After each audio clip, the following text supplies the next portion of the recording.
Imagine standing in the heart of the Sahara Desert, surrounded by endless waves of golden sand stretching to the horizon. The sun beats down mercilessly, and the silence is absolute. Nothing could survive here, right? Nothing could have ever thrived in this barren wasteland. But what if I told you that beneath your feet lie the remains of sprawling cities, advanced civilizations, and forgotten empires that once ruled over a green paradise? What if everything you thought you knew about the Sahara was wrong?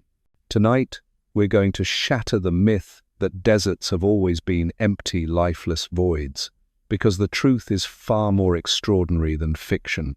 Just 10,000 years ago, where you see nothing but sand today, there were vast lakes teeming with 6-foot-long Nile perch, forests filled with elephants and giraffes, and sophisticated societies that developed technologies we're only now beginning to understand. This isn't some fantasy or ancient alien theory. This is documented history that archaeologists have been uncovering piece by piece, using cutting-edge satellite technology and artificial intelligence to peer through the sands of time. And what they're finding is rewriting everything we thought we knew about early human civilization.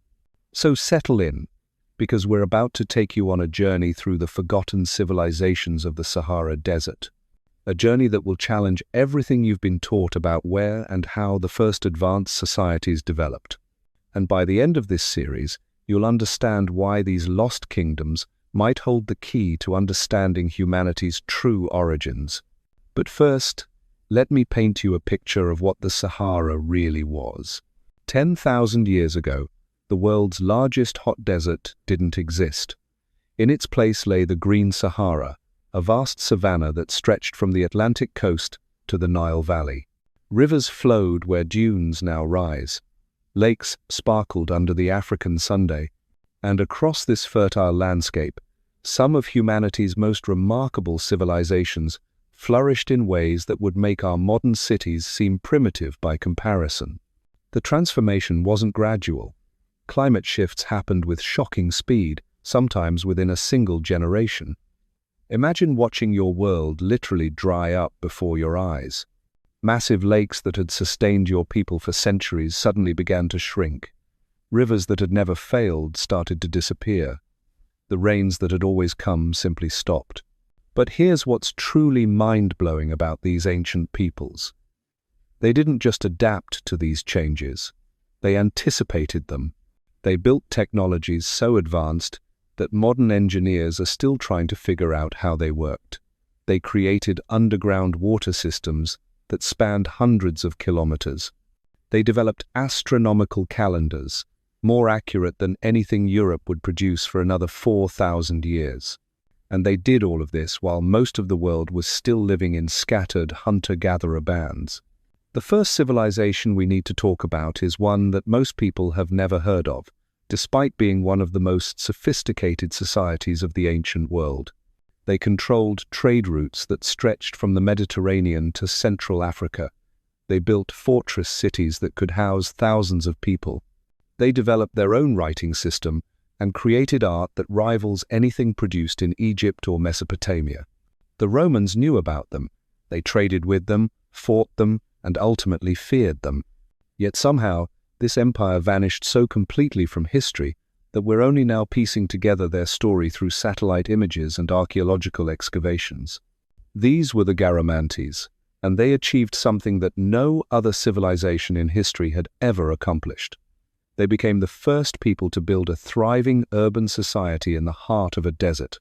Not on the edges, not in oases, but in the deep Sahara where survival should have been impossible. Picture this.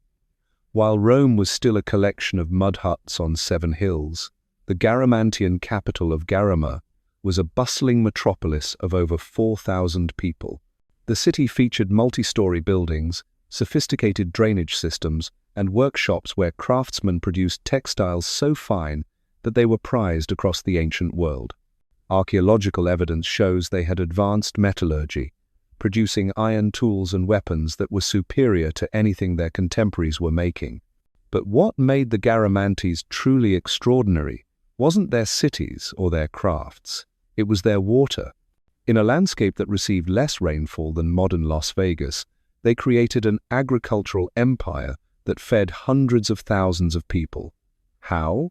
Through one of the most ambitious engineering projects in human history. The Garamantes built over 750 kilometers of underground tunnels called Foggara. These weren't simple wells. They were precisely engineered aqueducts that tapped into fossil water deep beneath the Sahara and channeled it to their fields and cities. Some individual tunnels stretched for more than 4 kilometers underground, following gradients so precise that modern engineers marvel at their accuracy. To put this in perspective, the Garamantes were moving water through underground channels, while most of Europe was still figuring out basic agriculture. They were using hydraulic engineering that wouldn't be seen again until the Industrial Revolution, and they maintained this system for over 800 years. But here's where the story gets darker. This incredible engineering feat came at a tremendous human cost. The Garamantes didn't build these tunnels themselves. They used an army of slaves captured from neighboring peoples. Archaeological evidence suggests that tens of thousands of people were forced to work in these underground death traps, expanding the network that kept Garamantian civilization alive. The deeper they dug, the more slaves they needed. The more slaves they needed, the more wars they fought. And the more wars they fought, the more their empire expanded. It was a cycle that made them incredibly powerful but ultimately unsustainable. For centuries, this system worked perfectly. The Garamantes grew wealthy and strong, their capital became a major trading hub, and their influence spread across the Sahara. They developed diplomatic relations with Rome, traded with Egypt, and controlled the flow of goods between North and Sub-Saharan Africa. But then something happened that even their advanced engineering couldn't solve. The water level in their aquifers began to drop. The fossil water they'd been mining for centuries was finally running out. To maintain their civilization, they would need to dig even deeper, build even more tunnels, capture even more slaves. Except by this point, they'd already conquered most of their neighbors. The people who remained were either too far away to raid effectively or too well defended to attack. The slave supply that had built their empire was drying up just as surely as their water sources. What happened next is one of the most haunting examples of civilizational collapse in human history. Within just a few generations, the mighty Garamantian Empire simply vanished. Their cities were abandoned. Their sophisticated irrigation systems fell into disrepair. The people who remained either died or scattered to the winds. By the time Arab traders reached the region in the 7th century, all they found were ruins and legends. The great civilization that had once challenged Rome for control of North African trade had become nothing more than ghost stories told around desert campfires. But the Garamantes weren't the only forgotten civilization hiding beneath the Sahara's sands. As we journey deeper into this lost world, we'll encounter peoples whose achievements make the Garamantes look primitive by comparison. Societies that built astronomical observatories 2,000 years before Stonehenge. Cultures that developed technologies we're still trying to understand. And perhaps most remarkably of all, we'll meet the mysterious people of Gobero, whose skeletal remains have forced scientists to completely rewrite the story of human evolution in Africa. These weren't just survivors adapting to a changing climate. They were giants, literally and figuratively, whose very existence challenges everything we thought we knew about our ancestors. The sands of the Sahara have kept their secrets for millennia, but now, armed with artificial intelligence, satellite technology, and ground-penetrating radar, we're finally able to peer beneath the surface and uncover the truth about these forgotten civilizations. What we're discovering is reshaping our understanding of human history itself, and we're just getting started. The skeletal remains discovered at Gobero tell a story that seems almost too incredible to believe. When archaeologists first uncovered these ancient graves in the heart of Niger's Tenerife desert, they thought they'd made a mistake. The bones they were finding were massive, belonging to people who stood well over 6 feet tall, some reaching nearly 7 feet in height. In an age when most humans barely reached 5.5 feet, these were literal giants walking the earth. But here's what makes this discovery truly extraordinary. These weren't just tall people living in a harsh environment, scraping by on whatever they could find. The Kiffian people, as we now call them, were thriving in ways that defy everything we understand about prehistoric life. Their bones show clear evidence of abundant protein consumption and intense physical activity. These were people who weren't just surviving, they were dominating their environment. The muscle attachments on their thigh bones are so pronounced that modern forensic experts initially thought they were looking at the remains of professional athletes. The ridges where their muscles connected to bone tell the story of people who lived incredibly active, physically demanding lives. But this wasn't the kind of hard living that comes from desperation. This was the muscular development of people who had enough food, enough resources, and enough time to grow into these incredible physical specimens.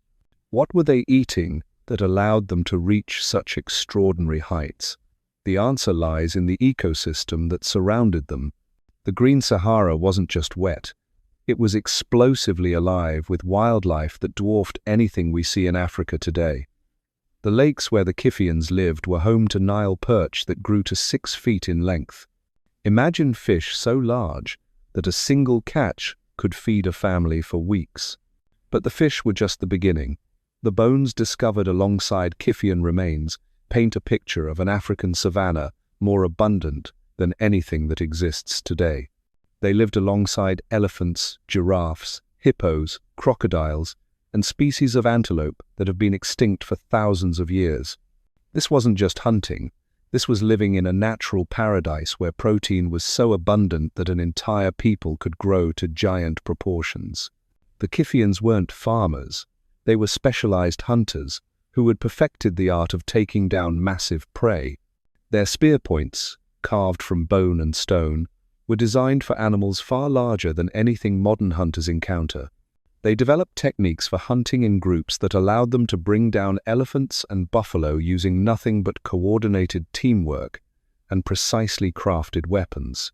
But what happened to create such an abundance of life in what is now one of the harshest environments on Earth? The answer lies in astronomical cycles that most people have never heard of, cycles that completely transform our planet's climate every few thousand years. Earth's tilt changes on a predictable schedule, shifting between 22 and 24.5 degrees over a period of 41,000 years. When that tilt reaches certain angles, the monsoons that bring life to Africa shift dramatically. What is now the Sahara Desert becomes the recipient of massive seasonal rains that transform the entire landscape. We're not talking about slightly more rainfall. We're talking about a complete climatic transformation that turns desert into savanna, creates vast inland seas, and supports ecosystems so rich they can sustain civilizations for thousands of years. The lake where the Kiffians lived was part of something called Mega Chad, an inland sea that was 10 times larger than the modern Lake Chad. To put that in perspective, this was a body of water larger than Lake Superior, sitting in the heart of what is now the Sahara Desert. The shores of this massive lake supported not just the Kiffians, but countless other species in an ecosystem so productive it rivals anything on Earth today.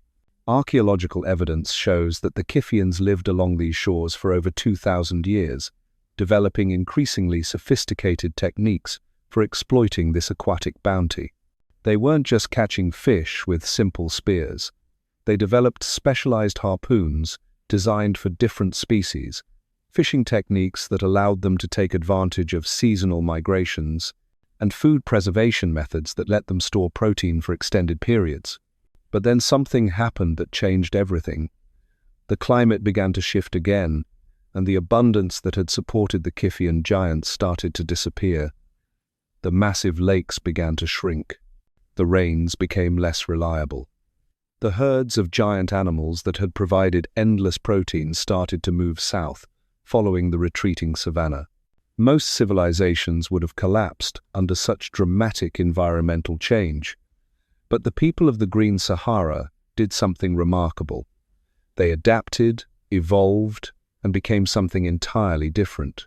Enter the Tenerians, a people so unlike their Kiffian predecessors that archaeologists initially thought they were dealing with completely different ethnic groups. Where the Kiffians had been giants, the Tenerians were smaller, more lightly built. Where the Kiffians had been specialized hunters, the Tenerians became the world's first true pastoralists. The Tenerians didn't just survive the changing climate. They pioneered an entirely new way of life. They became the first people in human history to successfully domesticate cattle in the heart of Africa. This wasn't just a technological innovation. It was a complete reimagining of how humans could relate to their environment. Think about what this means. While most of the world was still dependent on hunting and gathering, the Tenerians were managing herds of domesticated cattle in an environment that was steadily becoming more challenging. They developed rotational grazing techniques that maximized the productivity of increasingly scarce grasslands.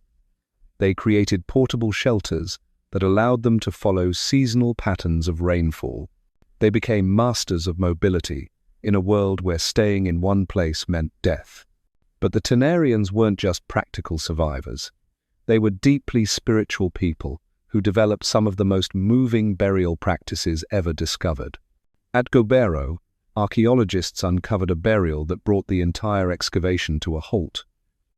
They found the skeleton of a young Tenerian woman lying on her side, facing the skeletons of two small children.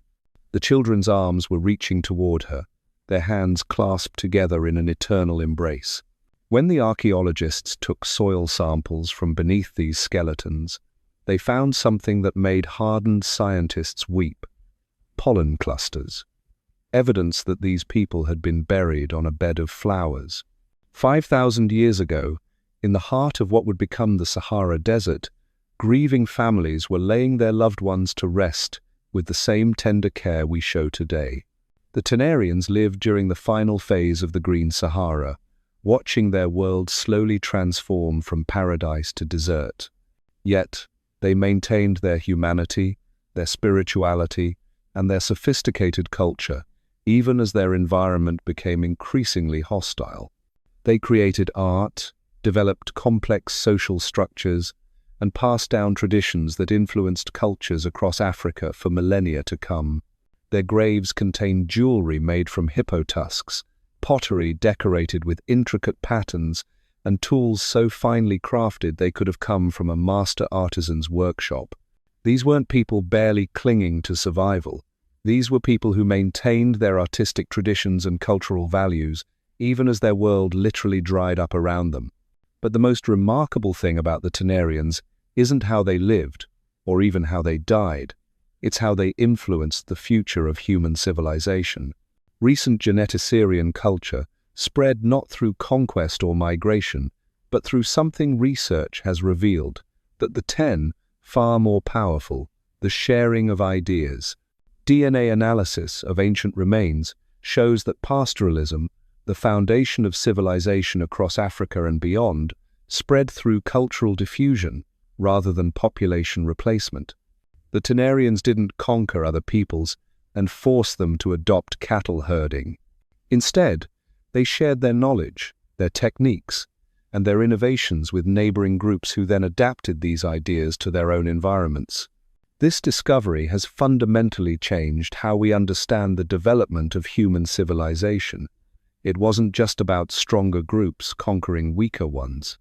It was about the power of ideas to spread across cultures, transform societies, and create new ways of life that could survive even the most dramatic environmental changes. As the Green Sahara continued its inexorable transformation into desert, some Tenerian groups moved south, carrying their pastoral traditions into the heart of Africa, where they would eventually give rise to the great cattle cultures of the Nile Valley and East Africa. Others moved north, influencing the development of early Egyptian civilization. And some stayed, adapting once again to an increasingly harsh environment, becoming the ancestors of the desert peoples who would later guide caravans across the Sahara. But the influence of these forgotten civilizations extends far beyond their immediate descendants. Hidden beneath the sand of the modern Sahara are the remains of technologies, artistic traditions, and ways of thinking that influenced human development across multiple continents, and we're only just beginning to uncover the full scope of their achievements. Because what we've discovered so far about the Kiffians and Tenerians is just the beginning. Deep in the desert, satellite images are revealing the outlines of structures that predate Stonehenge by 2,000 years. Archaeological sites that suggest these ancient peoples had knowledge of astronomy, mathematics, and engineering that we're still trying to understand. The Sahara isn't just a desert.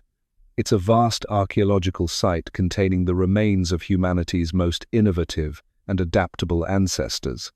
And every new discovery is forcing us to rewrite the story of who we are and where we came from. The most extraordinary discovery in Saharan archaeology wasn't made by digging through sand or carbon dating ancient bones. It was made by a researcher sitting at a computer, staring at satellite images that revealed something impossible. Geometric patterns stretching across the desert floor, perfectly aligned stone circles, astronomical markers that shouldn't exist. Welcome to Nabta Playa, a site so advanced it makes Stonehenge look like a child's toy. While our ancestors in Europe were still figuring out basic farming, the people of southern Egypt were creating the world's first astronomical observatory.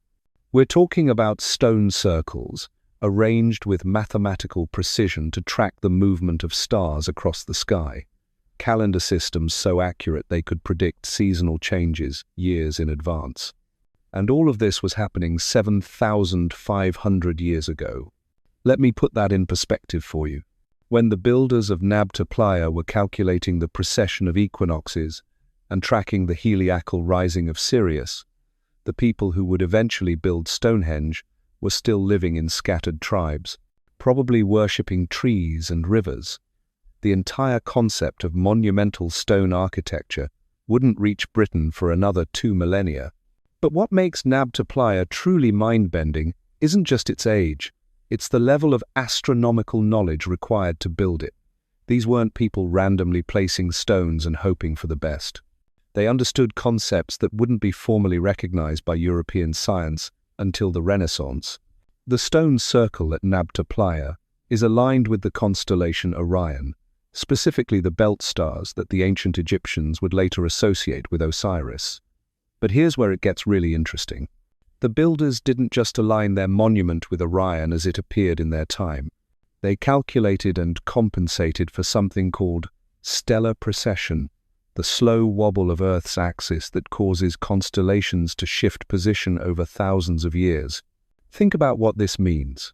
These desert dwellers had not only mapped the night sky with incredible precision, they had observed it long enough to detect changes that take centuries to become apparent. They were thinking in geological timescales while most of humanity was still focused on getting through the next season. The megaliths at Nabta Playa weren't just markers, they were a sophisticated computer made of stone.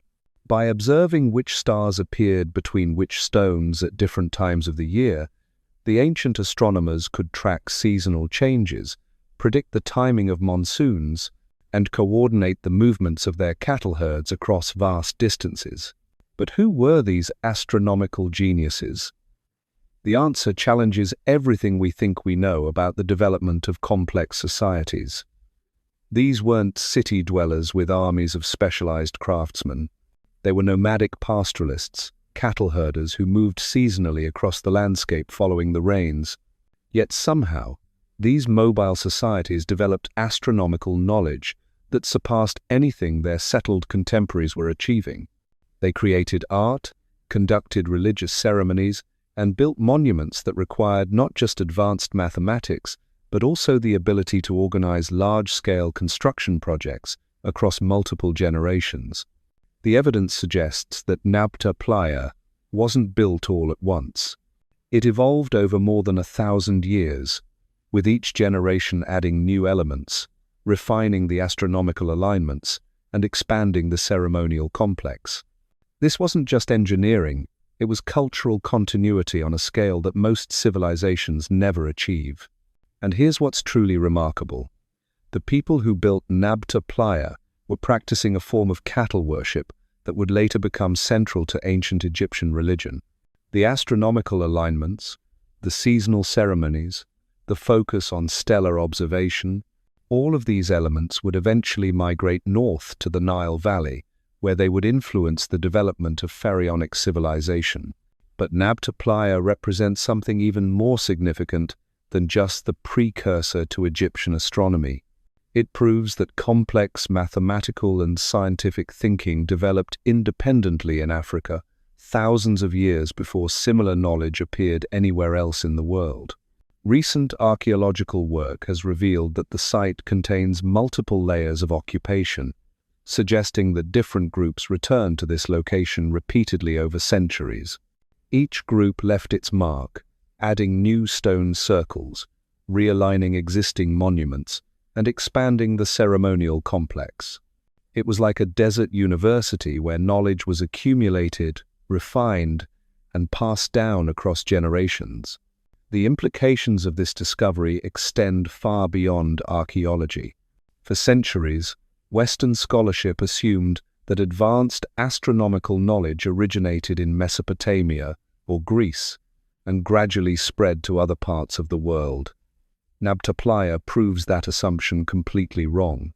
Complex scientific thinking was developing independently in multiple locations, often thousands of years earlier than previously believed. But Nabta Playa isn't the only site revealing the sophisticated scientific knowledge of Saharan civilizations. Deep in the mountains of Algeria, archaeologists have discovered something that challenges our understanding of prehistoric technology itself. The Tenerian culture, dating back over 90,000 years, represents one of humanity's first technological revolutions. While most of our ancestors were still making simple stone tools, the Tenerians were developing hafted weapons, specialized scrapers, and cutting implements so advanced they wouldn't look out of place in a modern survival kit. But here's what makes the Tenerians truly extraordinary.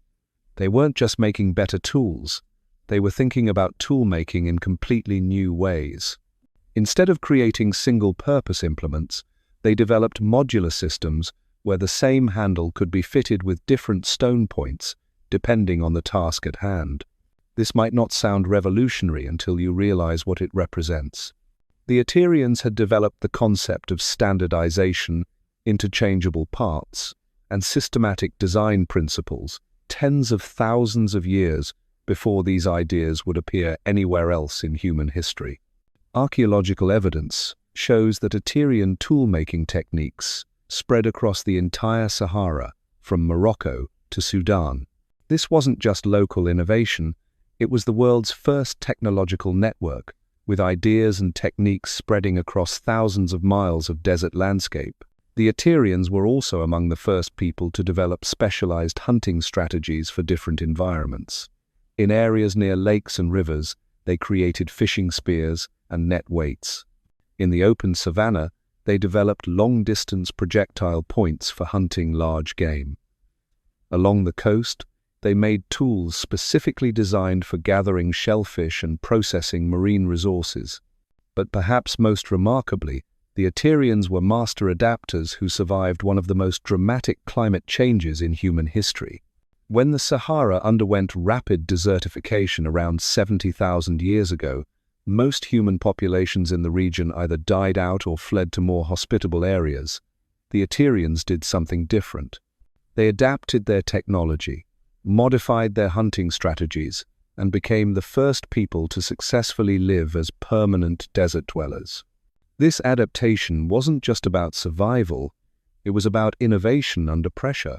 Cut off from the resources they had previously depended on, the Tenerians developed new techniques for finding water, processing previously unused plant foods, and creating tools from whatever materials they could find. Some Tenerian groups moved south into tropical Africa, carrying their technological innovations with them and influencing the development of later African cultures. Others moved north to the Mediterranean coast, where their influence can be detected in early European toolmaking traditions. And some stayed in the desert, becoming the ancestors of the specialized desert peoples who would later make trans-Saharan trade possible. But the Tenerians left behind more than just tools and survival strategies. In caves across the Sahara, archaeologists have discovered evidence of some of humanity's earliest artistic traditions, rock paintings and engravings that provide a window into the minds of people who lived through one of the most challenging periods in human history. These aren't crude stick figures scratched into rock walls. They're sophisticated artistic compositions that demonstrate advanced understanding of perspective, movement, and symbolic representation. The artists who created these works weren't just recording what they saw, they were interpreting it, transforming raw observation into something approaching modern artistic expression. The rock art of the Sahara spans thousands of years and documents the entire transformation of the region from green paradise to desert wasteland. Early paintings show scenes of abundant wildlife, fishing expeditions on vast lakes, and pastoral scenes of cattle herding. Later works document the gradual disappearance of water, the migration of animals, and the adaptation of human societies to increasingly harsh conditions. But these artistic traditions represent more than just historical documentation. They reveal sophisticated systems of symbolic communication that allowed information to be passed down across generations. Hunters used these images to teach tracking techniques. Pastoralists recorded the locations of seasonal water sources. Astronomical observers documented the movements of celestial bodies. In essence, the rock art of the Sahara represents humanity's first multimedia information storage system. Knowledge that was too complex for purely oral transmission was encoded in visual form and preserved on cave walls where it could survive for millennia. Modern researchers using advanced imaging techniques have discovered that many of these rock art sites contain multiple layers of information. Images painted thousands of years apart overlap and interact, creating complex narratives that span entire civilizations. It's like finding a library where each book was written on top of the previous one, yet somehow the information from each layer remains accessible to those who know how to read it. The implications of these discoveries are staggering. The people of the ancient Sahara weren't just surviving in a challenging environment. They were creating sophisticated systems of knowledge preservation that allowed their innovations to survive long after their civilizations had vanished. And we're still finding new sites. Satellite imagery combined with artificial intelligence is revealing rock art locations at an unprecedented rate. Every month brings new discoveries that add pieces to the puzzle of how these ancient peoples lived, thought, and adapted to their changing world. But perhaps the most exciting discoveries are yet to come, because buried beneath the sand of the Sahara are the remains of civilizations we haven't even found yet. Societies that may have achieved levels of technological and cultural sophistication that will force us to completely rewrite the story of human development. The evidence is already emerging. Ground-penetrating radar is detecting the outlines of massive structures buried deep beneath the desert floor. Artificial intelligence is identifying patterns in satellite imagery that suggest the presence of lost cities larger than anything we've discovered so far. And genetic analysis of ancient DNA is revealing population movements and cultural exchanges that paint a picture of the Sahara as a hub of innovation and communication rather than a barrier between civilizations. What we're discovering through these new technologies is fundamentally changing our understanding of human migration and cultural development.